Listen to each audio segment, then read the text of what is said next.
Hello. ಹಾ ಹೇಳಿ. Phone ಮಾಡಿದಿರಿ ನಾನು ನಿಮ್ಗೆ ಬೆಳಗ್ಗೆಯಿಂದನು. ಓಕೆ, ಅದಕ್ಕೆ ಏನ್ ಮಾಡ್ಲಿ? ಮಗಳು ಏನ್ ಮಾಡ್ಲಿ ಅಂದ್ರೆ ಮಗಳು ಮಾತಾಡ್ಸಿ ಅಂತ ತಾನೇ ನಾನು ಹೇಳ್ದೆ. ನಾನು ದುಡ್ಡು ಕೇಳಕ್ ಫೋನ್ ಮಾಡಿದ್ನ ಏನ್ ಮಾಡಕ್ ಫೋನ್ ಮಾಡಿದೆ? ಓಕೆ, ಈಗ ಹೇಳ್ತೀನಿ. ಒಂದ್ ನಿಮಿಷ ನನಗಿರೋ ಒತ್ತಡ ನಿಮ್ಗೆ ಕಲ್ಪನೆ ಇಲ್ಲ ಅಂತ ನಾನು ಅವತ್ತೇ ಹೇಳಿದ್ದೀನಿ. ಈಗ ಕೇಳಿಸ್ಕೊಡಿ. ಪಾಯಿಂಟ್ ನಂಬರ್ 1, ಜೊತೆ ಇರೋದು ಅಂತಾಗಿ ನನ್ನ ಕೈ ಹೇಳಿದ್ರೆ ಜೊತೆಲೇ ಇದ್ರಿ, ಆಯ್ತಾ? ಆಮೇಲೆ ಮನೆ ಅಂತ ಅದು ಮನೆಗೂ ಬಂದಾಯ್ತು. ಅವನ್ ಹತ್ತ ಅಂದ್ಬಿಟ್ಟು ಹೊರಟ್ರಿ. ನೀವು ಡಿಸ್ಟೆನ್ಸ್ ನೀವೆಲ್ಲ ಮಾತಾಡ್ತೀನಿ, ಕೂಲಿ ತರ ಸಾಯ್ತಾ ಇದ್ರಿ ಅಲ್ವಾ? ಸೊ ನಂಗೆ ಗೊತ್ತಿತ್ತು ಇಷ್ಟರಲ್ಲೇ ಮಗಳು ಹುಷಾರಿಲ್ಲ ಅನ್ನೋದು ಒಂದು ಇಶ್ಯೂ ಮಾಡಿ ಬಂದೇ ಬರ್ತಾರೆ ಇವ್ರು, ಬೇಕು ಅಂತ ಕ್ರಿಯೇಟ್ ಮಾಡಿ. ನೀವು ತುಂಬಾ ಕಿಲಾಡಿ ಅನ್ಕೊಂಡಿದೀರಿ.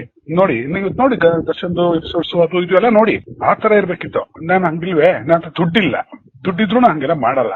ನಾನು ಸರಿಯಾಗಿ ಯೋಚನೆ ಮಾಡ್ತೀನಿ, ಸರಿಯಾಗಿ ಹೇಳ್ತೀನಿ, ತಾಳ್ಮೆ ಬೇಕಿಂತ ಟೈಮಲ್ಲಿ ಅಂತ.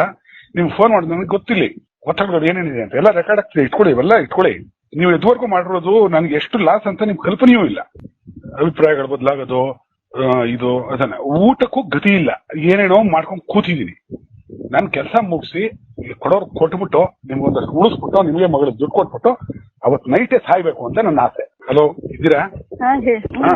ಅಲ್ಲಲ್ಲ, ಇದು ಗೊತ್ತಿದ್ರೆ ನೀವೆಲ್ಲ ಟೆಕ್ನಿಕ್ ಬಳಸಲ್ಲ. ಗೊತ್ತಿದ್ರು ನನ್ನ ಕಂಟ್ರೋಲ್ ತಗೊಂಡು ನಿಮ್ದು ಏನೋ ತರಲಿದೆ ಹೋಗು ಅಂದ್ರಿ ಬಂದೆ.